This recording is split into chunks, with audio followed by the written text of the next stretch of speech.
Hello, I'm Chuck McDonald, a founder of Chrysilla LLC. It's a small business consulting firm specializing in education and financial literacy to help business owners create value over time. And I'm doing this podcast just to share stories, information, life hacks that I think that my listeners might find useful. Today, I wanted to talk about my experience with personality tests and how to use them and how to maybe not use them. So the reason why I'm kind of interested in personality tests, I'm a big fan of brain science, but also because I think as humans, we're really, really good at categorizing, making snap judgments, compartmentalizing even, especially people. And, it's really, really difficult not to make snap judgments about somebody that you might meet for the first time. And I think personality tests have been a very, very legitimized way to categorize the people that we meet and work with and deal with on a daily basis. So one of the earlier experiences that I had was I had to take 2 tests before I got hired into the training program to become a financial advisor. The first one was a math test. Simple enough. I'm actually pretty good at math. I've got an engineering degree for my undergrad. It didn't bother me, and I probably did pretty well on it. And mostly they did that just because they wanted to make sure that whoever they were hiring could have a fighting chance at passing the Series 7. Because if you can't get the Series 7, then you're of no use to the firm, and they would immediately fire you if you failed it.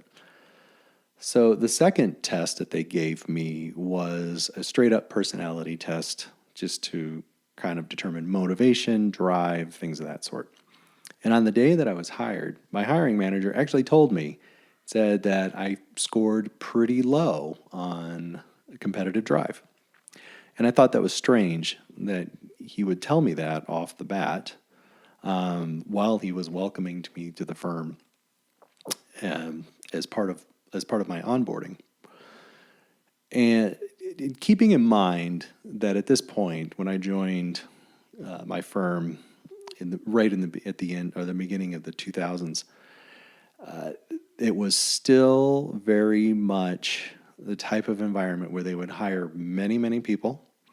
Your job for the first 5 months you were there was to be in the branch, study for the Series 7, study for the 66 and insurance exams, and come up with a plan to create a business.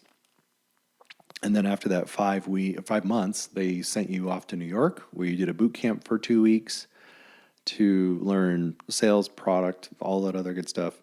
And then they'd send you back to the branch, give you a desk and a phone, and say, go for it.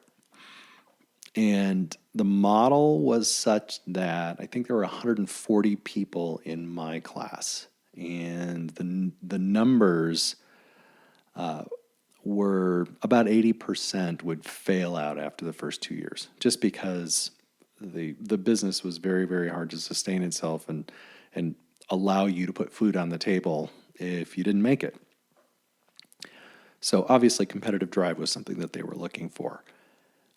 And people were coming from all walks of life. I met ex-professional athletes. There were people that ran hedge funds. There were people fresh out of college. There were realtors, just people from many different areas had actually come to decide that they want to be a financial advisor. And of those 140 that I was in class with, I was the 12th, I think, class that year, 12th of 12. So you went 140 times 12. I mean, you're looking at about probably 1,500 people that they were hiring in that year and expecting 80% of them to wash out after 2 years. So I say that just because it was a very, very different industry back then. Technical knowledge was not something that was rewarded or really sought after. It was more sales and ability to really kind of have that competitive sales drive to it. The other thing that happened to me at that time, so I studied for the Series 7. I got hired, and I love technical knowledge. I love digging into the nitty-gritty of solving problems. And I took studying for the Series 7 like it was the most important thing I had to do. And in a way, for me, it was, because if I wasn't able to pass, then you got fired. And that was it. That was the end of the road for you in your financial advisory career. So I studied, I took it very, very seriously, and I ended up getting one of the highest grades that the branch had seen. So instead of the accolades, I got some stern looks, and I was told that I probably wouldn't make it in the business because I had studied too hard on the Series 7 and I was focusing on the wrong things. They really wanted you to be focused on how to build your business rather than just determining technical knowledge, which I thought was kind of crazy because if you understand the world of financial advising, it is full of technical knowledge requirement. There is a lot of nuance. There's a lot of detail. It covers, to do it right, it covers an awful lot of areas. Estate planning, tax, investments, behavioral finance is a huge field right now just because people do a really good job of blowing themselves up at the wrong time with their investment portfolios. So those were the types of things that I was very interested in. Now, fast forward a few years, I took another personality test called Kolbe. And what it measures is what you tend to do in times of stress or of challenge. And there's 4 different dimensions. One of the dimensions is called Quick Start. Given my lack of competitive drive, as you can imagine, I scored pretty low on that. But I scored very, very high on fact-finding, which is the ability to research something before you dive into it, and follow-through, which made my client base as I was building it very, very loyal. I prided myself on being able to do everything that I committed to doing, to be reliable. And that was something that was very, very important to me and ended up paying off in the long run. Now, the net result is that I built my business a little bit more slowly than others, but it ended up being a pretty large business. And probably about 15 years into my practice, I was in the top 5% of producers across the country. Now, I share these stories for the main reason of kind of what I talked about earlier, people wanting to categorize and pigeonhole people. If you are in a hiring position where you are bringing people on and you elect, for whatever reason, to use or have access to personality tests, there's a couple things that happen in my experience that I would caution you to use in yours. The first one is that you don't want to give somebody an excuse, to fail. And oftentimes, when people are told, oh, you score low in this, that just gives them an automatic excuse and it gives them a reason to not actually try to work on that thing.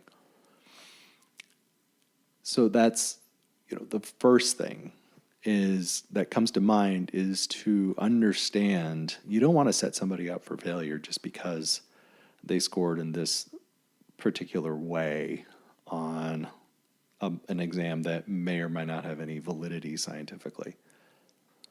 The other thing is I think personality tests can come in handy for the simple reason that you want to be able to fill your team with complementary skills. There is a common phrase I've heard. It says, leverage your strengths and work on your weaknesses. That's one way of going about it. I think one of the things I've often thought about is leverage your strengths and then hire your weaknesses. If you're in a position to be able to build a team or bring people on to backfill positions or to fill in holes where there might be some skills that are needed for your team, and this gives you an opportunity to do that. So I remember going to a presentation with a coaching group that I was in several years ago, and the speaker was talking about how you want the right people on the bus, but you also want the people on the bus in the right seats. So making sure that you've got people that fill those skills that you will need and have them being able to fill those roles where some of those skills might be lacking in other areas. So that's my lesson for today, was just to share my experience and what that meant for me. Being told that I didn't have the competitive drive and that I was probably going to fail out of the program in relatively short order, maybe did give me some of the competitive drive. Maybe that was the reason for me hearing it. But needless to say, I do look at these things just from a perspective of self-awareness. It's always a good thing to understand exactly what it is that you might need to work on, but also understanding, for me, seeing the things that I was actually really, really good at. Identifying one's superpower and being able to leverage that going forward is actually something that was very, very helpful for me. All right. And that's my story. Thank you for listening. If there was anything here that you liked or brought anything to mind or you want to comment on, please feel free. I do have a YouTube channel here that I post regular content to. So if you want to give that to subscribe to that, I would also very much appreciate it. Thank you, and we'll see you next time.